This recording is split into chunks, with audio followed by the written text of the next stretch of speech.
Mitad de semana y edición central de MBD Noticias, pantalla de TV Ciudad. Bienvenidos, bienvenidas. ¿Cómo andás, Natalia? Bien, ¿y tú, Martín? Todo bien. Disfrutando de esta previa de la primavera que estamos teniendo. Una suerte de veranillo que se lleva muy bien por ahora, aquí en Montevideo por lo menos, aunque nos conecta en este caso la información con hechos ocurridos en el interior que se miran desde el Poder Ejecutivo. Atención, 9.000 licencias de conducir que fueron entregadas de forma ilegal en el municipio de Isidoro Noblida, esto es en el departamento de Cerro Largo. Incluyen 500 para manejar camiones de carga, 280 para manejar taxis y 60 que habilitan a conducir ómnibus de más de 24 pasajeros y pasajeras.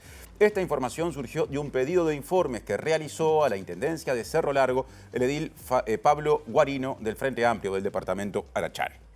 Fuentes del Ministerio de Transporte y Obras Públicas consultadas por MBD Noticias indicaron que la Justicia y la Fiscalía que están actuando en este caso tienen la responsabilidad de pedir el retiro inmediato de circulación de todas las libretas ilegales que han sido entregadas, en particular aquellas que habilitan a manejar vehículos de transporte de pasajeros, más allá de las responsabilidades penales que puedan corresponder. Ya iremos a este asunto delicado, por cierto. Ahora presentamos otros. Repasamos los titulares.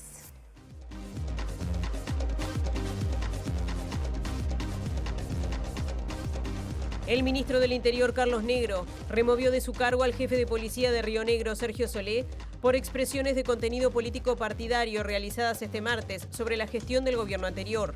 La ministra de Salud Pública, Cristina Lustenberg, y el presidente de ACE, Álvaro Danza, anunciaron la instalación de la Comisión Binacional de Salud de la Frontera y un plan de acciones comunes antes de fin de año. Del encuentro participó el ministro de Salud brasileño, Alexander Padilla. La Intendencia de Montevideo puso en pausa algunos servicios que prestaban las policlínicas hasta votarse el presupuesto quinquenal y la directora de Desarrollo Social, Graciela Villar, dijo a MBD Noticias que se trabaja con el gobierno nacional para que asuma algunos servicios que hasta ahora prestaba la comuna.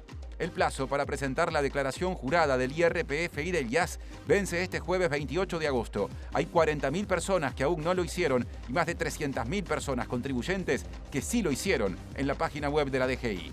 La referente de familiares de detenidos desaparecidos, Elena Zaffaroni, lamentó que el Parlamento no haya resuelto la situación de la presidenta de la Institución Nacional de Derechos Humanos, Carmen Rodríguez, cuyo consejo directivo la encontró responsable de cometer acoso laboral.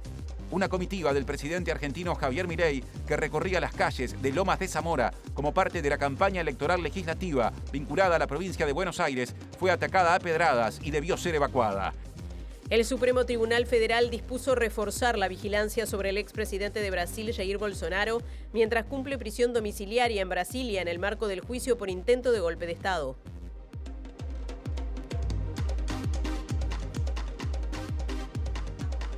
Recordamos que nos pueden ver en vivo en todos sus dispositivos a través de tvciudad.uy, por YouTube, y también nos pueden escuchar en la radio de la Universidad de la República, 107.7 FM o uniradio.edu.uy.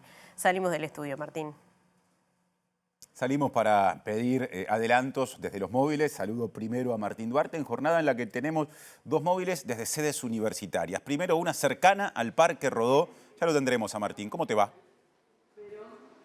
¿Cómo andás, Martín, Natalia? Sí, estamos en la FIC, en la Facultad de Información y Comunicación de la Universidad de la República, donde tiene lugar en uno de los salones, aquí muy cerquita, este debate en torno a la televisión pública. Lleva como nombre Poner en Común, y les voy a leer el título de la tesis que ha presentado justamente Nicolás Arauz, que es el alumno que en este caso presentó la tesis y está exponiendo, que lleva como nombre Televisión Abierta de Servicio Público, Diversidad y Pluralidad, la presencia de sectores populares y minorías en TV Ciudad.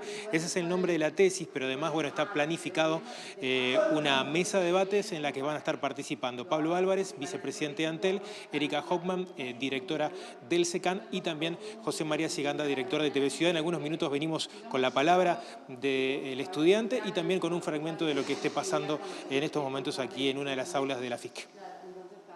Y ahora de las cercanías del Parque Rodó a la Blanqueada, de una universidad pública o facultad pública a una universidad privada, y con Diego Martini. ¿Cómo andás, Diego? ¿Qué tal, compañeros? Buenas tardes para todas y todas. Universidad La Católica del Uruguay, donde el presidente Yamandú Orsi está presente en la entrega del doctor honoris causa al contador Enrique Iglesias. Ampliamos en unos minutos. Otro adelanto, a 4 días del ingreso al Parlamento de un nuevo proyecto de ley de presupuesto, la Intergremial Universitaria reclamó aumentos salariales en la Universidad de la República y desde la Federación Nacional de Profesores de Enseñanza Secundaria se instó al gobierno a cumplir con el compromiso programático del Frente Amplio de retomar el crecimiento de la inversión educativa sobre la base del 6% del presupuesto. El programa del Frente Amplio es contundente, no es una aspiración, es una meta a ser llegada en el quinquenio. Lo segundo, queremos vincular la situación que está pasando en Piriápolis, que es una agenda con un tema de presupuesto. En Piriápolis no hacen falta cámaras, hace falta personal de apoyo, más equipos multidisciplinarios, trabajo en redes que permitan de alguna manera proteger las trayectorias educativas y los aprendizajes, que es lo que nos preocupa. Bueno, nosotros estamos pidiendo un 5% de aumento salarial. Los salarios de la universidad son de los más bajos en la educación en el país y en la región también. Entonces esperamos que haya un reconocimiento y algo para realmente atender las urgencias que tenemos actualmente. Ahora desarrollo informativo. La Confederación de Cámaras Empresariales le transmitió al presidente Yamandu Orsi su preocupación por el nivel de conflictividad que se presenta y su eventual impacto en las inversiones. El planteo se realizó en el marco de una reunión que la dirigencia empresarial mantuvo este mediodía con el primer mandatario, en la que también se habló de inserción internacional, empleo y desarrollo. Estuvo sobre la mesa el tema de la conflictividad laboral. Nosotros le planteamos al presidente que estamos preocupados por la conflictividad laboral.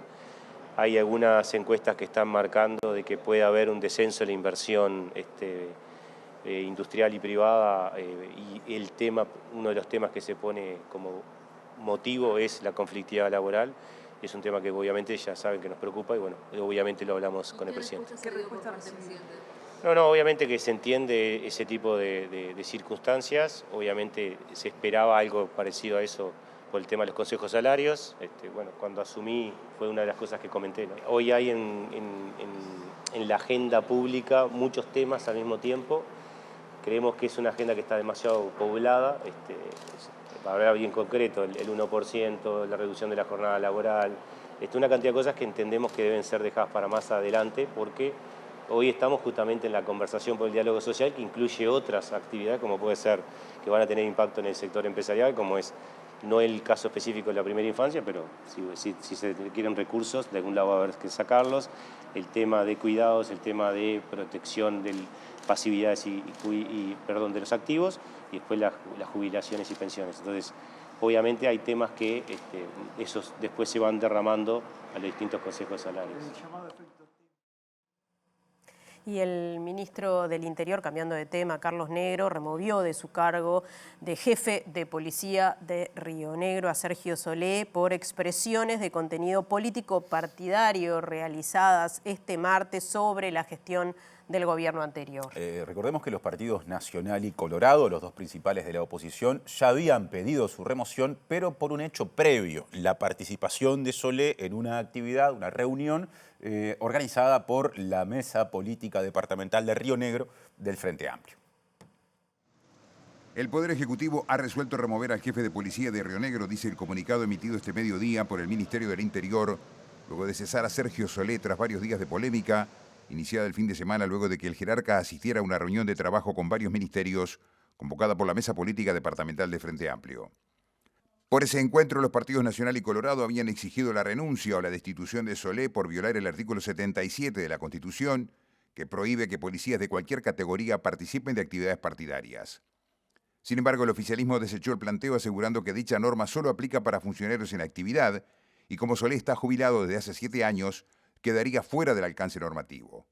Sin embargo, el ministro del Interior, Carlos Negro, abrió una investigación para determinar si efectivamente Solé había incurrido en alguna irregularidad y esta mañana recibió al funcionario en su despacho.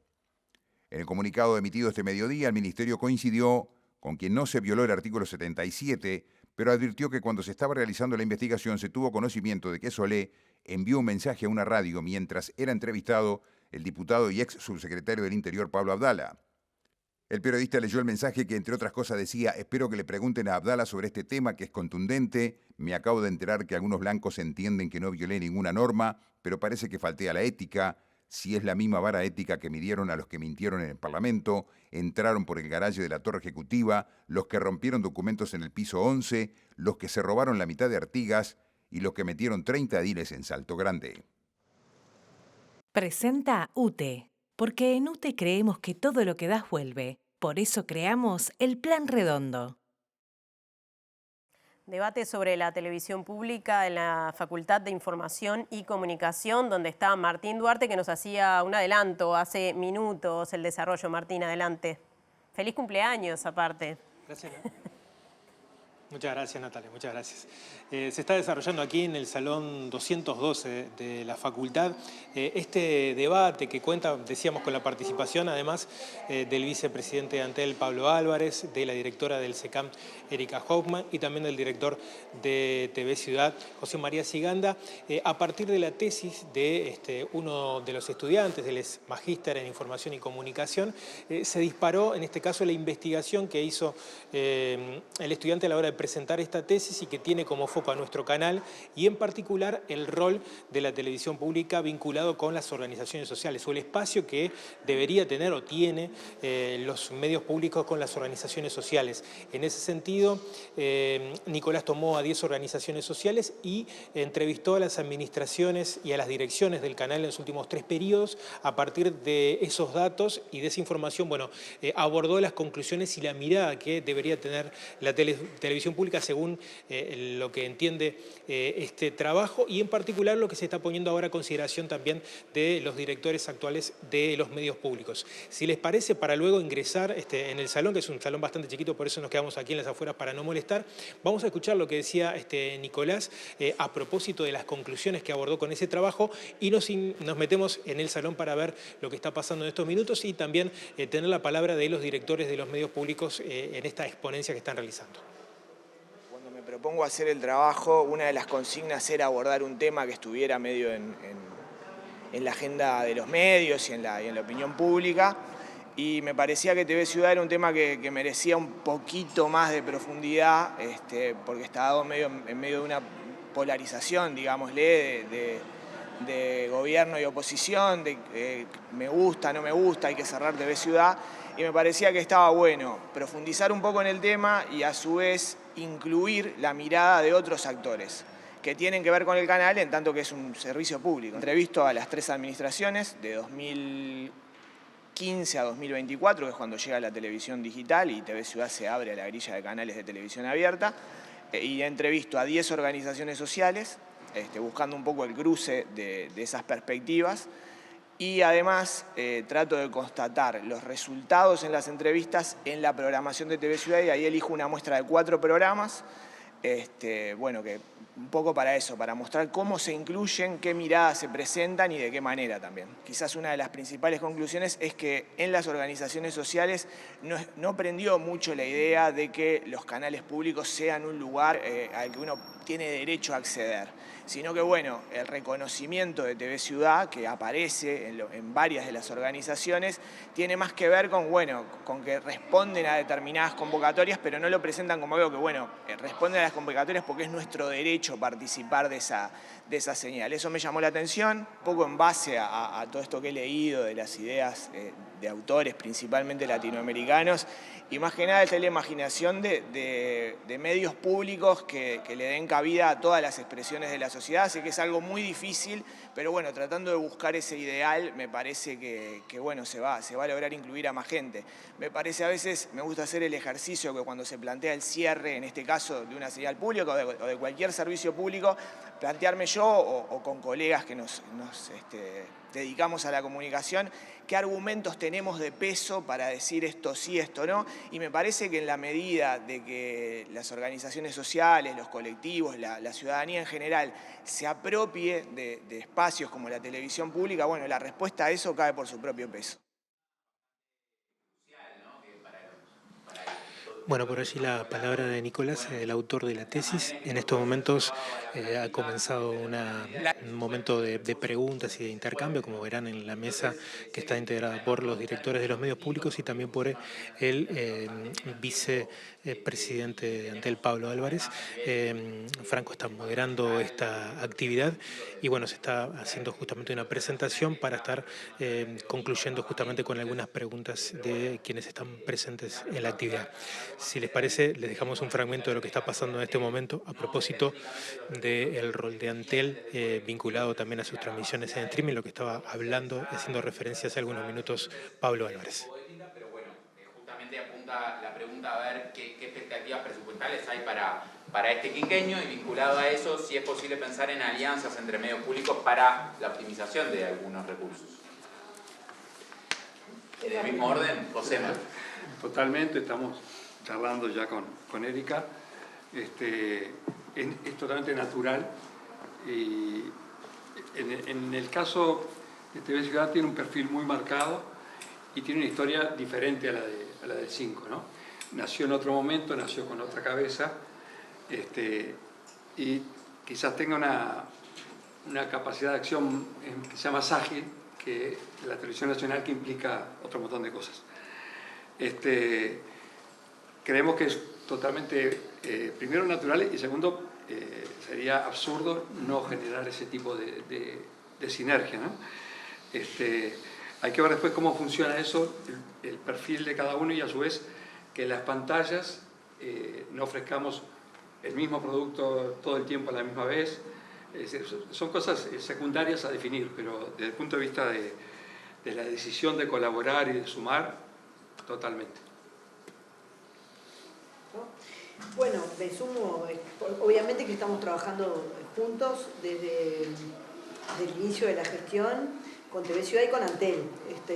Con TV Ciudad ya hicimos algunas transmisiones en conjunto, le compramos servicios a TV Ciudad también como primer proveedor. Con Antel hemos compartido streaming, la emisión especial del 25 de agosto por el Bicentenario es un buen ejemplo de cómo podemos trabajar colaborativamente todos para poder no repetir y no reiterar gastos, sino poner cada uno su potencial y poder acercar el mejor producto a la ciudadanía. Y después, a nivel de presupuesto, que es la pregunta como concreta que haces, y bueno, el presupuesto viene difícil, eso es así, es un dato, es así, lo discutimos en el equipo, ¿no? Podemos pelear un peso más, un peso menos, pero es un dato. El desafío que tenemos nosotros como medios públicos, y estamos tratando de lograr eso con la ley de presupuesto, es poder ser agentes recaudadores, que es la manera que podemos tener de mejorar nuestro nivel de presupuesto y volcarlo a la pantalla. ¿Qué significa eso? Bueno, hoy Canal 5, si bien los medios públicos por ley tienen el ingreso del 20% de la publicidad oficial, ese 20% inmediatamente ingresa al canal, se va a rentas generales. Eso es así, y el Ministerio de Economía después dispone qué cantidad de ese volumen de pauta publicitaria se vuelca al canal. Hay un porcentaje que se vuelca y que se utiliza para el funcionamiento, pero es muy difícil planificar nuevas producciones sin saber de cuánto se puede disponer. Nos quedamos con estas palabras de Erika Hoffman, presidenta del Servicio de Comunicación Audiovisual Nacional, del que dependen Canal 5 y las radios públicas. Y aprovecho para mandarle, aunque digamos después del momento debido, el saludo de feliz cumpleaños a nuestro compañero Martín Duarte, que festeja y trabaja al mismo tiempo. Sí, como casi todas y todos, pero hoy lo festejamos con él. Exactamente. Ahora cambiamos de asunto. Les contamos que el edil Frente Amplista del departamento de Cerro Largo, Pablo Guarino, dijo a MBD Noticias que entre las 9.000 libretas para conducir que se entregaron de manera ilegal en el municipio de Isidoro Noblía, hay 500 para manejar camiones, 280 para taxis, 60 para ómnibus de más de 24 pasajeros y pasajeras, lo que supone un riesgo potencial de seguridad. La departamental del Frente Amplio en Cerro Largo se mantiene en alerta ante esta trama que ya generó varios procesamientos de personal y ex jerarcas municipales, entre ellos el ex alcalde de Noblía, Fabio Freire. La escala de la maniobra sorprende. Estamos hablando de más de 9.000 libretas de conducir. en una localidad que es muy chiquita del noreste de nuestro país, y el impacto que eso genera en un tema tan importante como es el del tránsito, donde es una de las epidemias que tiene el Uruguay, la juventud, la cantidad de muertos y de personas lesionadas. Lo que se estaba haciendo ahí es muy grave, ¿verdad? Entregar licencias de conducir sin ser lo suficientemente riguroso como lo dice la norma. Estamos hablando como los números que nos dieron en la respuesta al pedido de informes. Estamos hablando que alrededor de 500 personas hoy están manejando camiones con remolques sin límite de carga, con libretas que no sabemos con qué se sacaron. 60 ómnibus de más de 24 pasajeros. O sea, hay gente hoy en el Uruguay que está manejando esos ómnibus. 280 taxis. No son taxistas que trabajan en Isidoro Noblía. Seguramente hay taxistas en Montevideo, acá, que estén pasando, que puedan tener esas libretas. Y bueno, es muy grave y más allá de lo que tengan que pagar quienes lo cometieron, hay que ver qué se va a hacer con todas esas libretas que están en uso hoy en nuestro país. Estos son los resultados de 15 años de gobernar, fue una forma de gobernar que llevó adelante el economista Botana, que le llamó a la manera de Cerro Largo, haciendo alarde a lo que es la informalidad de la frontera y que acá nosotros lo hacemos de determinada manera. Bueno, la gestión de la cosa pública ha hecho que hoy estemos viviendo una crisis financiera, una crisis de valores, una crisis cultural en nuestro departamento. Bien, cambiamos de asunto. La presidenta de la Institución Nacional de Derechos Humanos y Defensoría del Pueblo, Carmen Rodríguez, en el marco de la celebración de la Asamblea Anual del organismo, destacó la importancia del intercambio con la sociedad civil para elaborar la agenda. Y también dijo que después de un proceso que incluyó reuniones con referentes de las organizaciones sociales, se definió que la temática para este año sea memoria y también cuidados. Siempre se trata de elegir un tema que podamos escuchar a las organizaciones sociales, recibir insumos y poder aportar hacia el diálogo y la construcción. El año pasado trabajamos sobre nuestra planificación quinquenal, escuchando los aportes de las organizaciones, y este año resolvimos trabajar en una primer parte de la asamblea, una fase virtual que fue se desarrolló la semana pasada, que fueron 3 grupos sobre cuidados y un grupo sobre memoria. En esta asamblea la primera parte va a ser una rendición de cuentas de lo que actuó el Consejo el año pasado y la primera parte de este año. Y la segunda parte va a ser justamente poner en común todo lo trabajado en esos grupos para poder aportar sobre una ley de cuidados, que es lo que se pretende trabajar, con los insumos que tenemos, con toda la experiencia que tiene la institución. Y seguimos en tema porque justamente la presidenta de la Institución de Derechos Humanos, a la que recién veíamos y escuchábamos, evitó referirse a la resolución del Consejo Directivo, que ella en carácter de presidenta en este momento integra, en la que se establece que cometió acoso laboral contra una funcionaria, hecho que fue confirmado además por una investigación. Consultada al respecto de este tema, Carmen Rodríguez prefirió no hacer declaraciones. Seguimos hablando ahora sí de esta problemática en particular, porque la referente de la Asociación de Madres y Familiares de Uruguayos Detenidos Desaparecidos, Elena Zaffaroni, lamentó que el Parlamento no haya resuelto la situación de la presidenta justamente de la Institución de Derechos Humanos, señalada por la Comisión de Acoso Laboral. Zaffaroni dijo que esta y otras irregularidades han debilitado y perforado el funcionamiento y los objetivos de la institución. Como ustedes saben, desde la última elección hemos estado con muchas dificultades en un litigio con el Parlamento también, de cómo han considerado las elecciones en aquel momento, el reparto partidario, una cantidad de situaciones que en lugar de fortalecer, independiente de las personas, ¿no? En lugar de fortalecer a la institución, la ha debilitado, la ha perforado.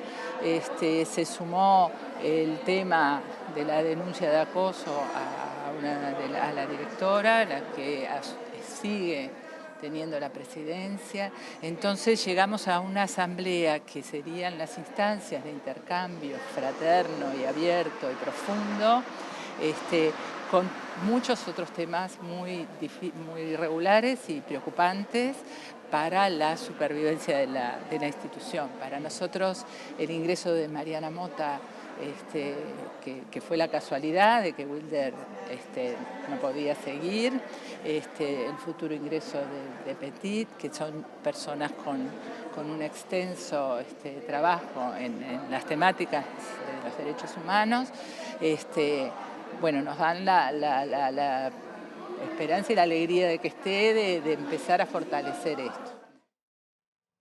Y más de este tema porque varias organizaciones sociales se han sumado al reclamo de renuncia de Carmen Rodríguez al Consejo Directivo de la Institución de Derechos Humanos, después de que el organismo, como decíamos, confirmó que es responsable de acoso laboral a una funcionaria. Y teniendo en cuenta que se celebraba, como dijimos, la asamblea anual de la institución, se manifestaron en las afueras del Parlamento.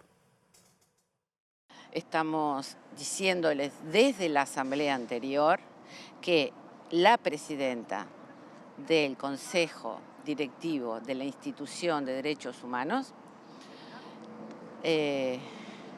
incurrió en acoso laboral. Esto no es una acusación, esto fue comprobado.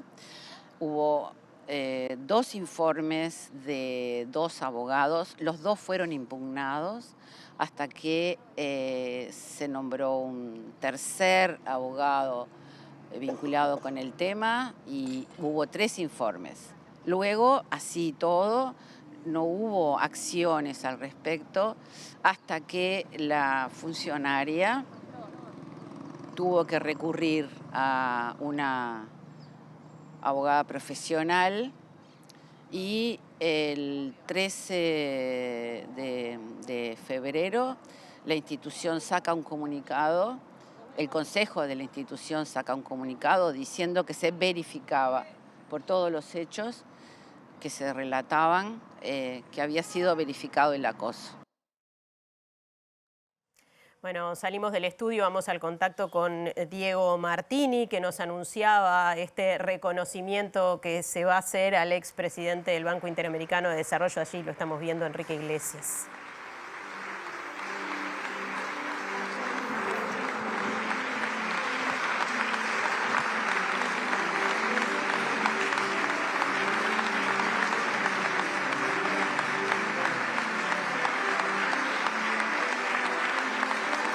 Compañeros, estamos en el aula magna de la Universidad Católica del Uruguay. Vemos en imágenes al contador Enrique Iglesias, quien va a recibir el título doctor honoris causa en la Universidad Católica del Uruguay. Es acompañado por el profesor Yamandu Orsi, presidente de la República, también por el expresidente Julio María Sanguinetti y por el arzobispo de Montevideo, el cardenal Daniel Sturla, que es además canciller de esta Universidad Católica del Uruguay, también el rector de esta Universidad Católica. Hay varios jerarcas en esta entrega que se le va a hacer al contador Enrique Iglesias, entre ellos el intendente de Montevideo, Mario Vergara, la vicepresidenta Carolina Cose, también se encuentra la ex vicepresidenta Beatriz Argimón, la ex vicepresidenta Lucía Topolanqui y varios ex jerarcas de otros gobiernos. También aparece Daniel Salinas, aparece Pablo Mieres por allí y algunos de los otros presentes que están entonces en esta ceremonia que se va a hacer efectiva en unos minutos.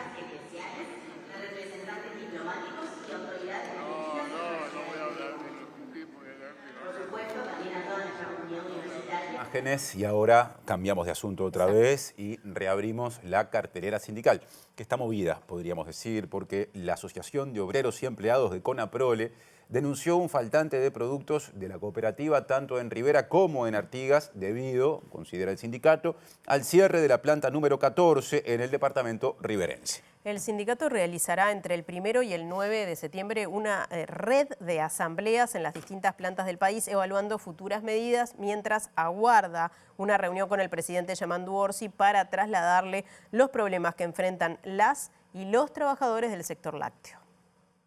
El sábado pasado salió un camión con productos y leche Hoy, miércoles, también salió otro camión, o sea, 5 días de diferencia para entregar un producto que todos los días se vendía desde la planta Rivera y además se está entregando en la vía pública en condiciones inadecuadas.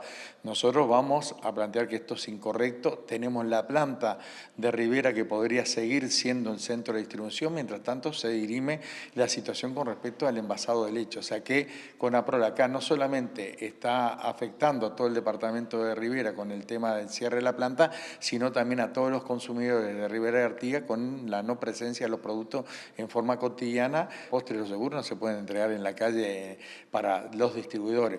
Nosotros vamos a hacer los planteos correspondientes y estamos reclamando que mientras se dirima la situación, que se haga de la entrega desde la planta, como estaba el centro de distribución, y con la participación de los trabajadores de la planta Rivera que están dispuestos. El dirigente se refirió al anuncio de Conaprole, que comunicó que debió descartar 69.000 kilos de suero de manteca. Conaprole desde el 14 de agosto no secó más suero en esa planta y entonces acumuló al 21 de agosto más de 300.000 litros o kilos de suero y por eso tomó esta decisión de descartarlo en la planta de Montevideo en el área de devoluciones para comida a los chanchos, cuando esto se podría haber comercializado en forma diferente a través de ser secado. Pero no fue por una acción, una decisión nuestra, sino una actitud de la empresa. Si no hubiera planteado...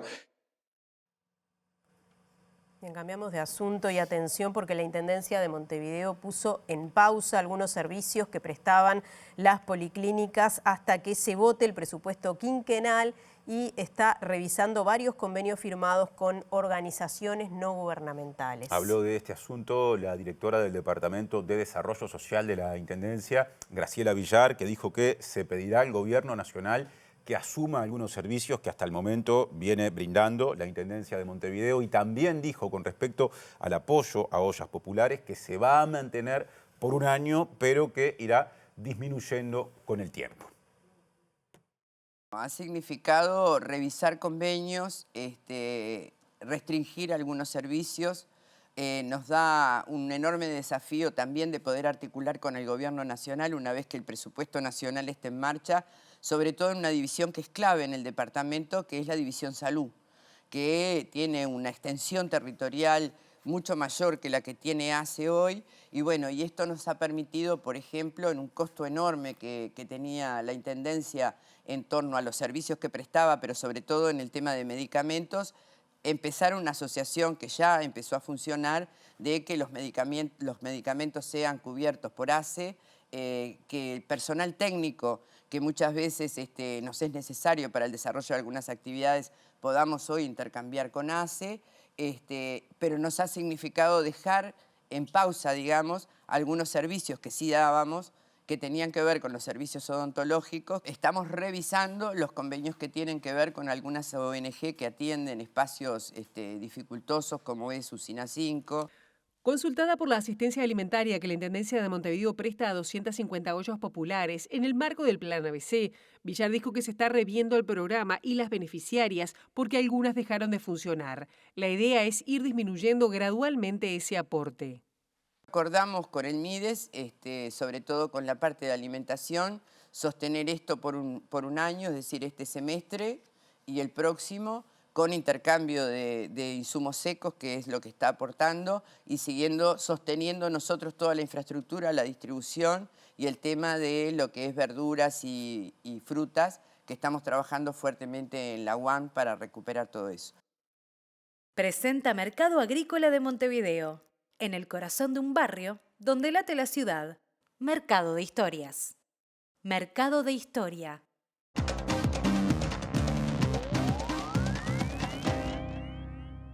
¿Qué tal? Buenas tardes. Abrimos el capítulo internacional hablando de la República Argentina y de verdad no sabemos por dónde empezar porque ha ocurrido de todo en esta jornada. Como todos los miércoles suelen ser intensos, sobre todo por las reuniones a nivel del Congreso. Hoy hubo una reunión en el Congreso donde compareció el jefe del gabinete, Guillermo Francos, para responder unas 1.300 preguntas nada más que le había formulado la oposición. Entre otras, también los cuestionamientos que surgen por el escándalo en la Agencia de Discapacidad discapacidad que está afectando al gobierno de Javier Milei. Pero comencemos por uno de los hechos del día, naturalmente, que fue la situación que vivió en Lomas de Zamora en plena campaña electoral legislativa de cara a las elecciones del mes de septiembre, que primero se van a celebrar en la provincia y en octubre en el resto del país. Allí, el presidente Milei y su comitiva, que integraban su hermana Karina Milei y también José Luis Espert, diputado y candidato en la provincia de Buenos Aires, recibieron ataques de un grupo de personas que comenzaron a lanzar todo tipo de objetos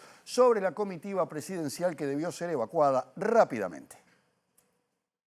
El presidente argentino Javier Milei tuvo que ser evacuado este miércoles en la provincia de Buenos Aires por incidentes con personas que arrojaron objetos contra la camioneta descubierta en la que viajaba junto a su hermana y secretaria general de la presidencia Karina Milei mientras participaban en un acto electoral en la localidad bonaerense de Lomas de Zamora.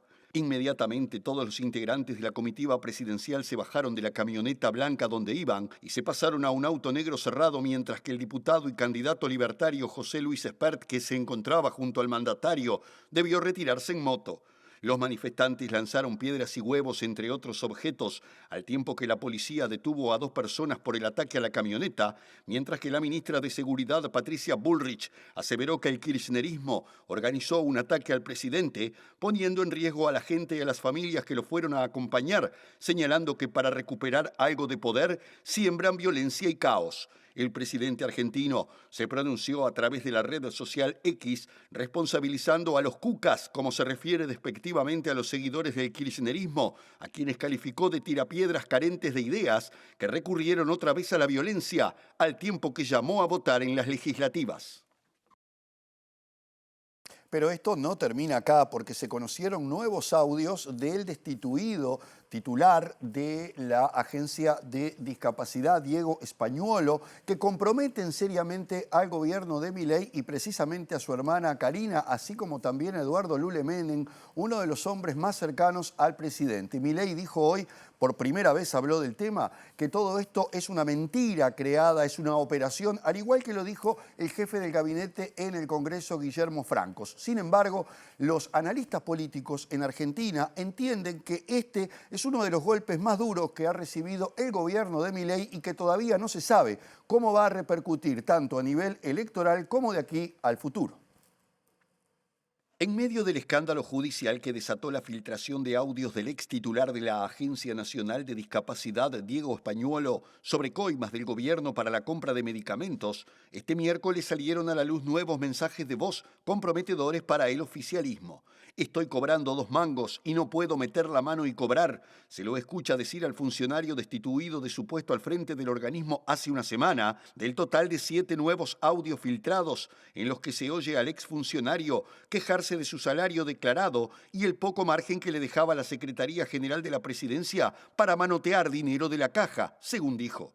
El escándalo protagonizado por el ex abogado del presidente Javier Milei agrava la situación judicial de altos funcionarios de la Libertad Avanza y del entorno más cercano del presidente, donde puntualmente están mencionados la secretaria general de la presidencia y hermana del mandatario Karina Milei y Eduardo Lule Menem, hombre central en el gobierno.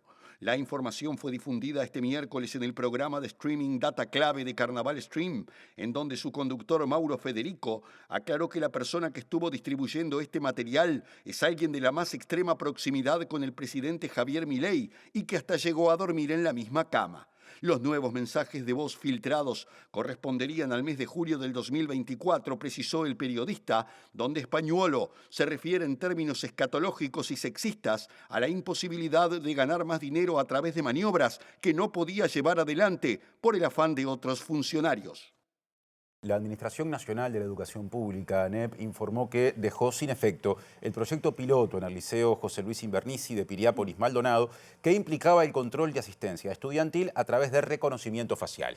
La Federación Nacional de Profesores de Enseñanza Secundaria del Uruguay, FENAPES, y otros sindicatos de la enseñanza habían expresado reparos al respecto porque consideraban que con esa medida se vulneraba la privacidad y las libertades individuales de las y los alumnos. También Pablo Cayani, presidente del CODICEN de la ANEP, dijo este martes en diálogo con MBD Noticias que la implementación del sistema de reconocimiento facial no le resultaba cómodo.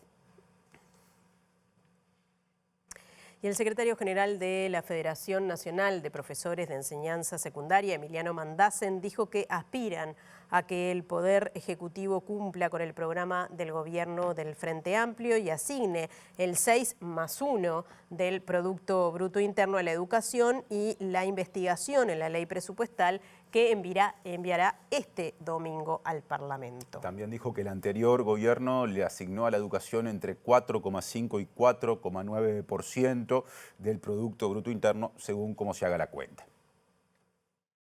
El programa del Frente Amplio es contundente, no es una aspiración, es una meta a ser llegada en el quinquenio. Lo segundo, queremos vincular la situación que está pasando en Piriápolis, que es una agenda con un tema de presupuesto. En Piriápolis no hacen falta cámaras, hace falta personal de apoyo, más equipos multidisciplinarios, trabajo en redes que permitan de alguna manera proteger las trayectorias educativas y los aprendizajes, que es lo que nos preocupa. En ese marco estamos encarando la negociación con la mayor responsabilidad, estamos en pleno proceso de negociación y confiamos que va a haber una sensibilidad que nos va a permitir por lo menos ir incrementando el presupuesto educativo y que al final del quinquenio se llegue a 6+1. Yo por ahora no escuché a ningún jerarca decir que no se va a llegar. ¿Ustedes tienen calculado con qué nivel de presupuesto terminó la administración pasada en función del presupuesto general? Y es un presupuesto que terminó entre un 4,5 y 4,9, según cómo hagas la lectura de los números.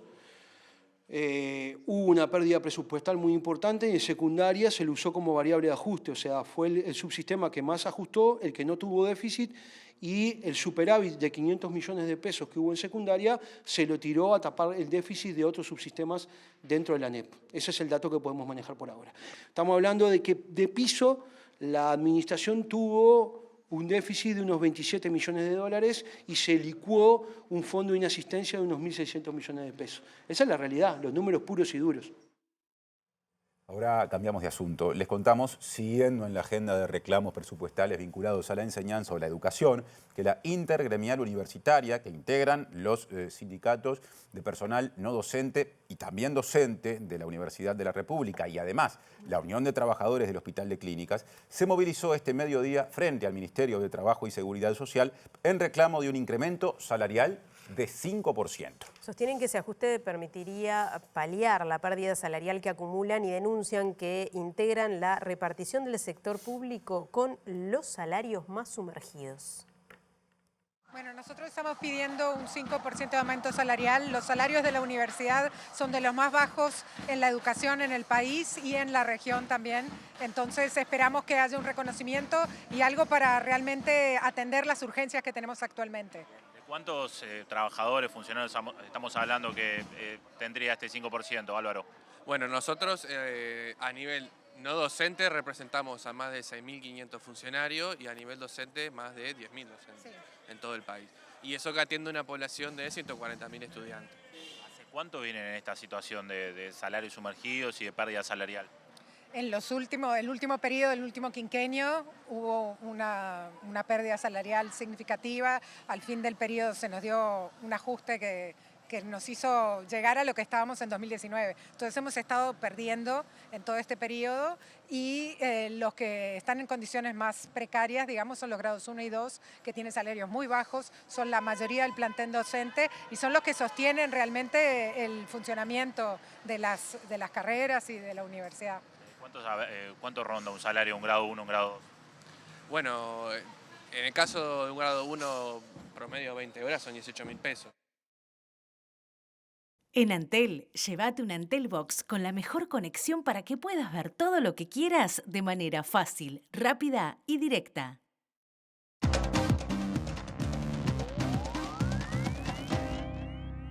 La expedición Uruguay Sub-200 a bordo del buque Falcor 2 recobró, digamos, o pudo finalmente iniciar, digamos, su recorrido previsto luego de algún problema que fue superado y del que en la columna científica de hoy nos hablará Gustavo Vila. ¿Cómo te va, Gustavo? ¿Cómo andas, Martín? ¿Todo bien? Se hizo a la mar. Se hizo a la mar y estamos viendo imágenes del vivo que está saliendo a esta hora.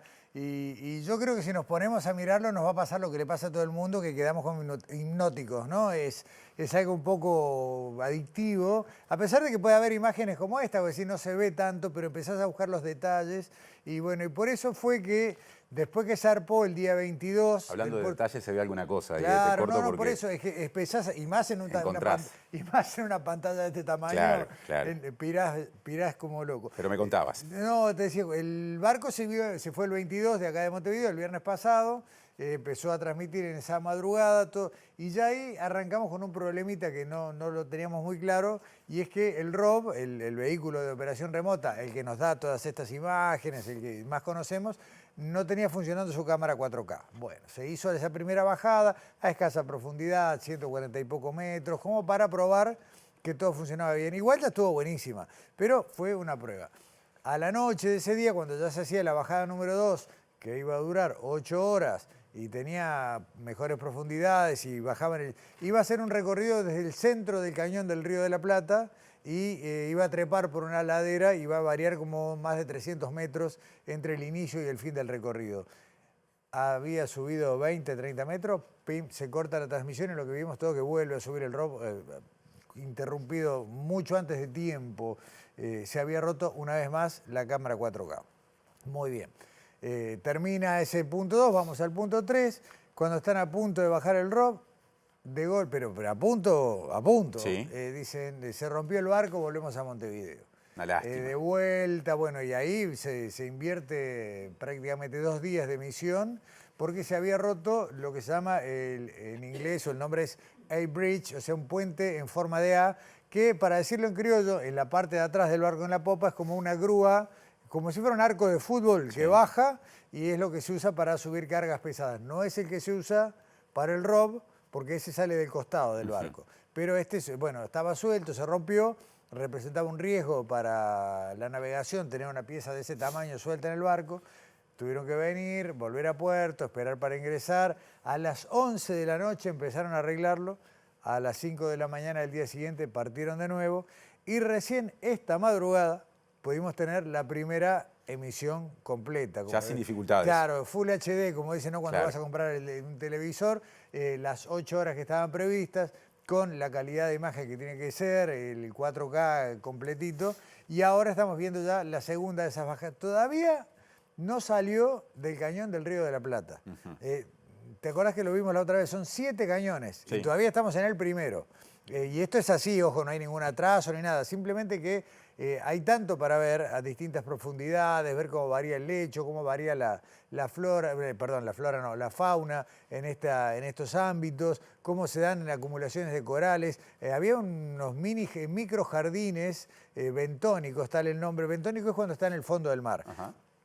Y uno veía eso y decía, bueno, ¿cuántos corales? En realidad había de todo, corales, esponjas, falsos corales, otros animalitos que viven ahí, y parecen como macetas coloreadas, una cosa absolutamente impresionante que emociona y mucho. Y tuvo esta madrugada además otro momento importante porque se bajó en el mismo sitio en el que hace 150 años se realizó la primera muestra de lo que era, las formas de vida. Mirá esa langostita ahí, te salta la cabeza, mirá, está divina. Seguimos viendo imágenes en directo, claro, ¿no? En vivo. Este sigue siendo el vivo a 1727 metros de profundidad. Te decía, el Challenger era un barco que hace 150 años salió a recorrer el mundo para tomar muestras oceanográficas. Demoró 3 años en hacer todo su recorrido. Y acá en aguas uruguayas bajó en el mismo punto en el que se estuvo trabajando toda la noche y fue hace 150 años uno de los lugares con más variedad de fauna, con una cantidad enorme de especies, con muchas especies que no eran conocidas para la ciencia hasta ese momento, y era muy relevante, digamos, hay algo simbólico en volver a ese lugar, pero también muy relevante lo que se puede hacer una comparación. El contraste, claro. Claro, de ver qué es lo que había antes, qué es lo que hay ahora, aunque no es lo mismo tirar una red y ver qué es lo que viene, que bajar y verlo, ¿no? Sí, Ni hablar. por allá por el 1880 y pico esa posibilidad todavía no estaba. Pero se valora muchísimo aquello. Exactamente. De todos modos fue impresionante y esos aprendizajes todavía quedan y ya te digo, por algo era importante volver. En pocos días, y para terminar con este repaso y meternos en otra parte, en pocos días se va a estar buscando el lugar donde está hundido el ROV 01, el destructor Uruguay, que fue hundido hace 30 años en una especie de ceremonia. Fue un ensayo naval, el barco se retiraba de servicio y en vez de desguazarlo se lo usó de blanco para un ejercicio naval hasta que se lo hundió. Bueno, se lo va a buscar en lo que va a ser la estación número 6, a ver si se lo puede encontrar. Primero se lo va a tratar de detectar con sonar en la superficie y bajar el ROV y bueno, ver qué pasó también con esto, que es un lugar especial, al haber otro tipo de metales, de minerales, claro, en lo que es la estructura del barco, ver qué formas de vida se han juntado ahí y cómo está eso, va a ser otro punto alto para los próximos días. Se me ocurre que esa destrucción planificada es una práctica por lo menos discutible, pero en todo caso queda para otro momento. De todos modos, claro, forma parte de, digamos, a ver, de los homenajes de la vida militar. Claro. Primero se le sacan todos los contaminantes, algo que se trata de que vaya lo más limpio posible en cuanto puede ser combustible y demás. Y es como un funeral con honor, como un funeral vikingo, ¿no? Decir, bueno, desguace sería como no tan honorífico. Un barco que además había servido en la Segunda Guerra Mundial, ajá, fue una donación norteamericana, venía con mucha historia el barco. Entonces, bueno, y además sirvió para ensayo, porque también fue una prueba de combate real, de la cual participó la Armada Nacional y la Aviación Naval. En eso, que al final el que lo hundió fue un avión de la Armada, no fue un barco. Mientras hacemos un poquito de historia y seguimos viendo acá lo que en vivo está ocurriendo. ¿Qué viste ahí? A ver. La mantarraya está enorme. Después están estos que en Argentina los bautilizaron remolachas, que son estos de color rosado. Bueno, a ver esa. Mirá. Ahí tenés la mantarraya, por lo menos eso pensamos. Sí. Mantarraya es de qué género. Pues es que en Uruguay, en aguas uruguayas, hay una enorme variedad de mantarrayas y tiburones, que si bien se las conoce, hay mucha información que hay que detectar porque son especies que están bastante amenazadas, forman parte de la biodiversidad. Hay un proyecto, el Proyecto Mar Azul Uruguayo, que está dentro de la ONG Chehuirapitá, que se dedica puntualmente a tratar de conocer y de... Mira el camarón, es tremendo. Como compañía, Sí, el langosta, el camaroncito. Que se dedica a tratar de profundizar las investigaciones en mantarrayas y tiburones y avanzar en mecanismos de conservación. Pero son decenas de especies de mantarrayas y tiburones. Nos tenemos que preocupar por la vida del nuevo integrante, o por lo menos vos sabés que sí, yo haría especie que aparece al lado de la mantarraya. Yo ya lanzaría un concurso, póngale nombre al camarón, porque tiene pinta de simpático, vino a robar cámara además, vio la cámara y se paró ahí. Me pregunto si la mantarraya le puede hacer daño. Por ahora no, por ahora es una convivencia pacífica. Por ahora, a ver, todo lo que hay en el fondo del mar forma parte de lo que se llama una trama trófica. Y al no haber luz solar, toda la vida se alimenta de otras formas de vida que no son plantas, o sea, no hay nadie que haga fotosíntesis. Entonces el principal alimento, ¿viste la nieve? Sí. Esa que cae, bueno, eso es sustancia orgánica que cae en el fondo, los microorganismos que viven en el fondo se alimentan de ella y a su vez, como dice el viejo dicho, el pez grande se come al pez chico, ¿no? Entonces claro, vas avanzando en la trama de alimentación, pero todo empieza con ese tipo de sustancia orgánica que es la que cae de arriba, ya que no hay ningún tipo de planta, de flora a esta altura. ¿Querés que hagamos un repaso rápido de las principales especies de los primeros días? Tenemos otro tape para mostrarle a la gente algunas de las selecciones. Acá estamos viendo el cangrejo rojo y yo cada vez que escucho me acuerdo no puedo evitar pensar en política en otras épocas, ¿no? Un caso judicial muy sonado, digamos. Exactamente, pero es un tipo de cangrejo que puede alcanzar hasta 16 centímetros de ancho de caparazón, es el color rojo a veces no se ve tan... Vos sabés que es una estrategia de supervivencia ese rojo abajo del mar, ¿no? Porque es el primer color que se pierde en el agua, entonces es casi invisible si no tiene luz en el fondo del mar el color rojo. Mejor pasar inadvertido ese razonamiento. Exactamente, al final termina siendo al revés de lo que pasa en la superficie terrestre. Acá estamos viendo, acá la estrella son los chiquititos, son los caracolitos, caracol volvarina castanea, es una nueva especie de caracol marina que fue nombrada por primera vez este año, identificada por 3 científicos argentinos y también por el uruguayo Fabricio Escarabino. Así que bueno, esta también fue una novedad interesante que corresponde a lo que fueron los muestreos de esa primera noche. Seguimos con el top 5. Sí, señor. Esponjas. Gran diversidad de esponjas. Acá vemos una de ellas. Son animales marinos muy simples. No tienen órganos, no tienen tejidos diferenciados y se alimentan de la capacidad de filtrar el agua. Después, sigo por acá. Todavía seguimos viendo esponjas, otro tipo de esponja, pero como te decía, se vio una gran variedad, muy coloridas, pero una vez más, teniendo en cuenta que el color es otra cosa. La estrella, la reina del meme. La estrella. La reina del meme, la estrella de mar gigante, no es una especie nueva, ya había sido identificada hace tiempo para el mar uruguayo, pero bueno, fue el meme de la primera bajada. Puede llegar hasta 50 centímetros de diámetro, incluyendo sus 5 brazos, es carnívora, a esta sí que el camarón no le pasaba cerca. se alimenta de otros animales que también viven en fondos blandos y bueno, y muchos vieron allí un símbolo de gente que no la está pasando muy bien, ahí medio deprimida, medio doblada. Y vamos a terminar ahora con los hidrozoarios, que perfectamente podrían ser esos fideos de arroz finito que te venden que vienen de Oriente, del lejano Oriente. Exactamente, pero esto es un hidrozoario, animal marino que pertenece al grupo mayor llamado Nidaria y que incluyen a los corales y a las medusas, o sea que tienen parentesco con los corales y las medusas. Toda esta información que compartimos de los animales se está generando en el streaming que hace todas las noches el Ministerio de Educación y Cultura para tratar de compactar en una hora lo más destacado de la jornada. Para quien no puede ver todo el streaming, bueno, selección de los animales más destacados, datos y anécdotas, se pueden ver en el canal de YouTube del MEC a las 9 de la noche. Así que hidrozoarios, esponjas, caracoles, estrellas y cangrejos, por lo menos y para arrancar. Como para ir tirando esto para un solo día. Después veremos qué sale de esta jornada. Muchas gracias, Gustavo, y hasta la próxima. Hasta la próxima, Martín, nos vemos. Quédense del otro lado, ya seguimos haciendo MBD Noticias. Ahora, breve pausa.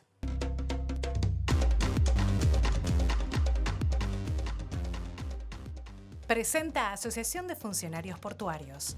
Hacete socio y accederás a beneficios exclusivos como colonia de vacaciones, préstamos, servicios de la salud, tienda online con precios exclusivos y mucho más.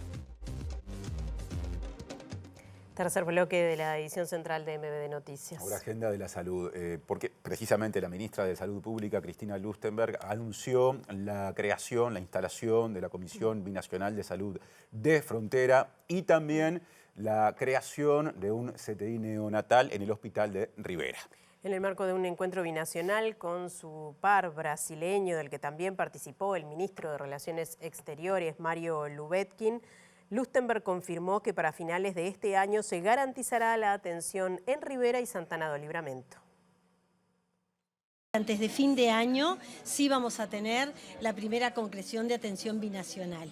Esto ustedes saben que es algo muy importante para ambos países, pero sobre todo para los habitantes, que puedan irse a hacerse una resonancia, una tomografía del lado brasilero, que niños puedan nacer en nuestro hospital de ACE o en otra institución de nuestro país, que si hay una emergencia, una urgencia, la burocracia no impida que la gente tenga de ambos países la mejor calidad de atención. Esto ha sido un pedido expreso del presidente de la República de nuestro país, Yamandu Orsi, del canciller Lubetkin, tratando de que esto suceda con acciones concretas, que una receta de un medicamento, digamos, sirva de un lado y de otro, que un médico, un especialista, tanto brasilero como uruguayo, pueda trabajar de forma garantizada jurídicamente, constitucionalmente, con todo el marco normativo. Este proyecto, que data de 2003, involucra a todos los departamentos de la frontera. La ministra de Salud Pública también anunció la creación de un CTI neonatal en el Hospital de Rivera,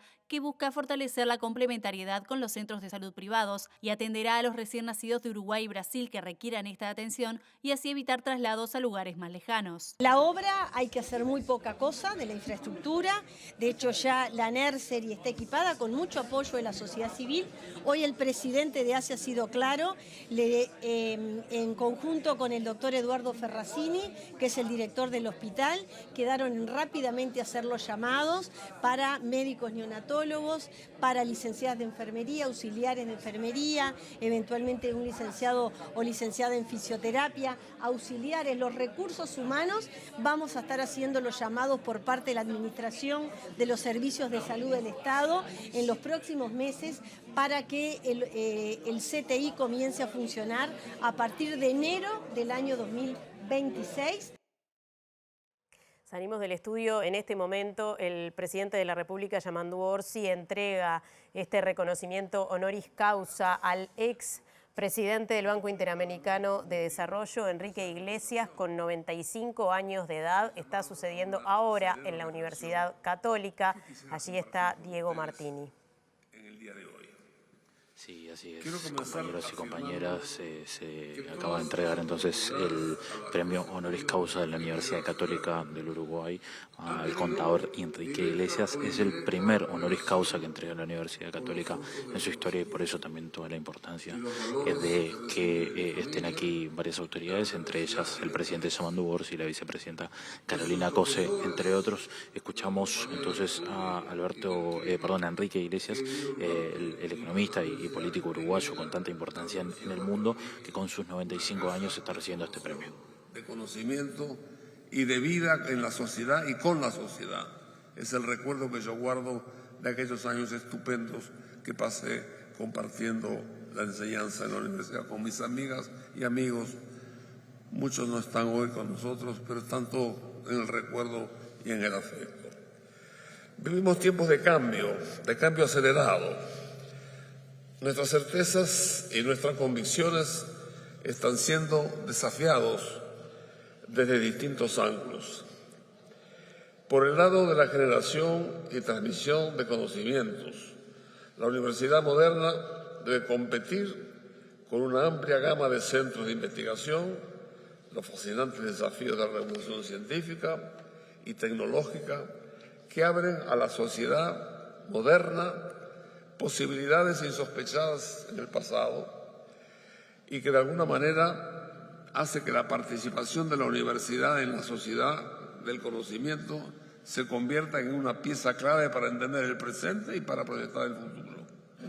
Aprender a mover y movernos en las oportunidades y los riesgos de esta sociedad no solo es un desafío para la gestión de las políticas económicas, es además un desafío para la propia estructura, funcionamiento de la sociedad. Es momento de propiciar en esta forma los cambios que se nos vienen encima.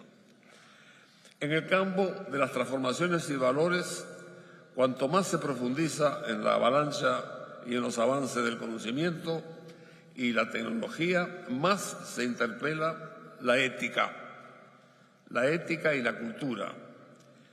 Baste observar los profundos debates que se abaten hoy en los límites éticos de la biología y de la ingeniería genética, de la medicina, de la inteligencia artificial.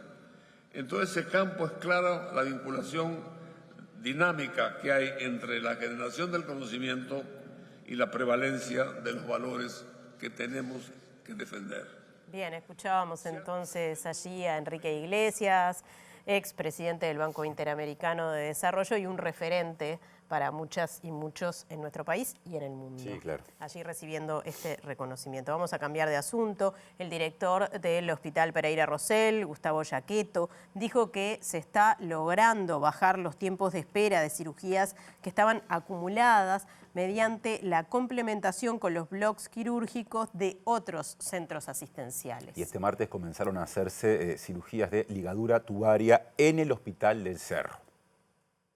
Cuando asumimos, uno de los problemas que teníamos o que tenemos es el abordaje de los tiempos de espera, en especial lo que tiene que ver con las listas de espera quirúrgica, tanto en el hospital pediátrico como en el hospital de la mujer. Y bueno, decidimos empezar a desarrollar una estrategia que tiene que ver con explotar al máximo nuestras capacidades, al mismo tiempo que explorar en la región, porque esta unidad trabaja en coordinación con otras unidades ejecutoras, explorar con otras unidades ejecutoras la posibilidad de complementación para poder usar al máximo la capacidad quirúrgica y también en complementar con el hospital de clínicas, por ejemplo, en los servicios que fuera necesario. De esa manera, por ejemplo, en oftalmología, que teníamos una espera como de 300 cirugías sin hacer, logramos ir bajando todo lo que tiene que ver con las cataratas congénitas y mediante un convenio de complementación con el Hospital de Clínicas estamos abordando cirugías de los niños más grandes, principalmente con estrabismo, que es una patología prevalente. También en complementación con el Hospital del Cerro, que tiene capacidad en su bloque quirúrgico y disponibilidad de horas de anestesia, empezamos ayer las cirugías de ligadura tubaria, que son cirugías del día, que se pueden realizar con no tanta complejidad, y empezamos a explorar también esa posibilidad para resolver el tema. Otro tema, otra vez, cartelera sindical. La Confederación de Organizaciones de Funcionarios del Estado, COFE, y el Poder Ejecutivo no lograron acuerdo en el Consejo Superior de Salarios del Sector Público previo a la definición de los artículos del presupuesto quinquenal referidos a las y los trabajadores de los organismos estatales. El presidente de COFE, Martín Pereira, denunció que se cambió la redacción del preacuerdo que se había alcanzado el pasado martes respecto al pago de una prima salarial para 6.000 trabajadores y trabajadoras que ahora desapareció del articulado del presupuesto. En la rama de COFE se cambiaron las reglas de juego por parte del Poder Ejecutivo, quedamos convocados por parte del Ministerio de Trabajo mañana 10:30. COFE venía con la intención de firmar el preacuerdo que habíamos conversado todos sus términos en la noche de ayer. El gobierno cambia su postura en lo que tiene que ver la regularización de una partida para casi 6.000 trabajadores y bueno, ante el cambio del gobierno quedamos expectantes de que pueda pasar mañana y bueno, haciendo contactos con el Ejecutivo para tratar de revertir la situación para poder firmar el preacuerdo y analizarlo en la asamblea que ya habíamos convocado para el día de mañana. Específicamente, ¿de cuánto es esa prima? ¿De cuántos trabajadores se incluía? Bueno, una prima firmada en el convenio pasado, que era todo aquel que había ingresado antes del 1 de enero de 2023, compraba una partida de 1.500 pesos y la partida actualizada está en 1.680 pesos y se iba a regularizar a todos los trabajadores que hubieran ingresado al 31 de diciembre de 2024. En la noche de ayer, a las 19 horas, nos retiramos del Ministerio de Trabajo con esa partida dentro del convenio y bueno, hoy a la mañana cuando veníamos a ver temas de redacción del preacuerdo nos enteramos con esta sorpresa y bueno, de esa manera COFE no va a firmar el acuerdo. Dependen de que el Ministerio de Economía mande el dinero, si no, no se llega. Dependemos que el Poder Ejecutivo en su conjunto cambie la postura, porque hoy estaba el Ministerio de Economía, Oficina Nacional de Servicio Civil, OPP, el Ministerio de Trabajo, hoy estaban todos los actores del Poder Ejecutivo y bueno, el esfuerzo del Ministerio de Trabajo para tratar de buscar un acuerdo que nos cita para el día de mañana y bueno, trataremos de avanzar en el día de mañana. Asunto, presten atención, este jueves vence el plazo para presentar las declaraciones juradas de IRPF y IAS y según informó la Dirección General Impositiva, hay 40.000 personas que aún no lo hicieron. La obligación abarca a quienes perciben rentas del trabajo, haya o no dependencia y en la medida en que se cumpla con determinados parámetros, porque hay quienes no tienen la obligación y por ende, en función de esas rentas que perciben, pagan impuesto a la renta de las personas físicas. También abarca a quienes perciben pasividades dentro de determinados rangos y pagan impuestos de asistencia a la seguridad social. En la página web de la DGI se establecen los niveles de ingreso y otros detalles que determinan la obligación y se permite iniciar el trámite de la declaración jurada online para lo que se debe tener registro de usuario o usuaria. Además, se habilitó el número telefónico 1344, opción 4, para realizar consultas en caso de dudas. Canal 10 informó que más de 300.000 personas ya presentaron su declaración jurada, cifra que supera la registrada a esta altura del año pasado. La acción se podrá realizar incluso tras el vencimiento de la fecha límite fijada para mañana, aunque en ese caso se aplicará una multa.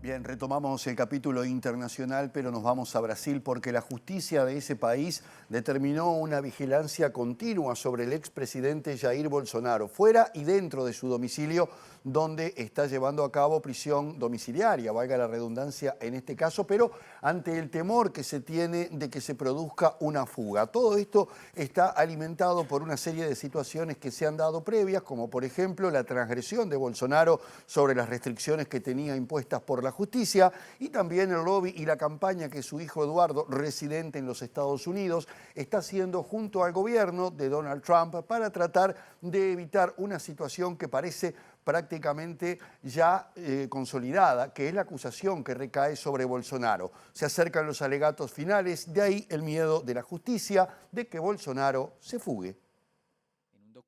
El juez del Supremo Tribunal Federal, Alexandre de Moraes, ordenó a la policía este martes reforzar la seguridad alrededor de la casa del expresidente Jair Bolsonaro, incluyendo patrullas las 24 horas del día, argumentando un mayor riesgo de fuga antes de los alegatos finales en el juicio que enfrenta por encabezar una trama golpista contra el presidente Lula da Silva. De Moraes puso a Bolsonaro bajo arresto domiciliario en una urbanización cerrada en Brasilia a principios de este mes, tras determinar que el exmandatario no había cumplido con las órdenes de restricción destinadas a impedir la interferencia en el juicio. La Policía Federal sugirió sumar agentes dentro de la residencia en la que Bolsonaro cumple la prisión domiciliaria, con el fin de garantizar su vigilancia, ya que en un oficio enviado al magistrado la policía argumentó que la tobillera electrónica que utiliza el expresidente como medida cautelar depende de la señal de las operadoras de telefonía celular y podría sufrir fallas o interferencias. Jair Bolsonaro se enfrenta a cargos de conspiración para dar un golpe de Estado con el fin de revocar su derrota electoral de 2022 y los alegatos finales del caso comenzarán a principios de septiembre, por lo que el refuerzo policial es apropiado y necesario a medida que se acerca la siguiente fase del juicio, afirmó de Moraes en su decisión. El magistrado también señaló su preocupación por las conclusiones de un informe policial reciente sobre sus posibilidades de fuga, luego del hallazgo de un borrador de una carta de Bolsonaro en 2024, en la que solicitaba asilo en Argentina, acusándolo a él y a su hijo Eduardo, que reside en Estados Unidos, de intentar interferir en el juicio. Ahora nos vamos a Oriente Medio, donde los tanques israelíes comienzan a entrar en la ciudad de Gaza, la más grande del enclave palestino en el norte justamente, y esto se da en un contexto donde se sigue esperando la respuesta de Israel a una tregua que ya aceptó Hamás y que además tiene la presión por parte de los familiares de los rehenes y de vastos sectores de la sociedad israelí que quieren parar de una vez esta guerra. Mientras tanto, el número de muertos se sigue sumando. Hoy se sumaron también algunos más dentro de esta embestida de Israel y también situaciones de hambruna que han provocado muertes en el enclave palestino. Se cree que la toma de la ciudad de Gaza va a provocar el desplazamiento de unos 500.000 palestinos hacia otros puntos del enclave donde la situación sigue siendo absolutamente irregular. El ejército israelí intensificó este miércoles sus operaciones alrededor de la ciudad de Gaza, a pesar de la presión interna y externa que enfrenta el gobierno de Benjamín Netanyahu para poner fin a su campaña de casi 2 años en el enclave palestino. Ayer decenas de miles de manifestantes se congregaron en Tel Aviv para exigir el fin de la guerra y un acuerdo para liberar a los rehenes en manos de Hamás, mientras el ejército se alista para tomar la mayor ciudad del territorio, a la espera de que el presidente estadounidense Donald Trump celebre en la Casa Blanca una reunión sobre la posguerra en el devastado territorio palestino. Los mediadores transmitieron un borrador de acuerdo para un alto al fuego y la liberación de rehenes que fue aceptado por Hamás, que Israel aún no ha respondido, mientras las fuerzas de defensa han afirmado que la evacuación de la ciudad de Gaza es inevitable y que cada familia que se reubique en el sur recibirá la mayor ayuda humanitaria posible, escribió en la red X el portavoz en árabe del ejército israelí, Abishai Adrae. Mientras tanto, tanques israelíes avanzaron este miércoles en una nueva zona a las afueras de la ciudad de Gaza, donde los soldados destruyeron más áreas de lo que queda de viviendas y causaron la huida de los residentes, describieron testigos citados por la agencia de noticias Reuters. Según el Ministerio de Salud gazatí bajo control de Hamás este miércoles, las tropas de Israel mataron al menos a 51 personas, mientras que se eleva la cifra de víctimas por hambre tras la muerte de 10 personas por falta de alimentación en las últimas 24 horas.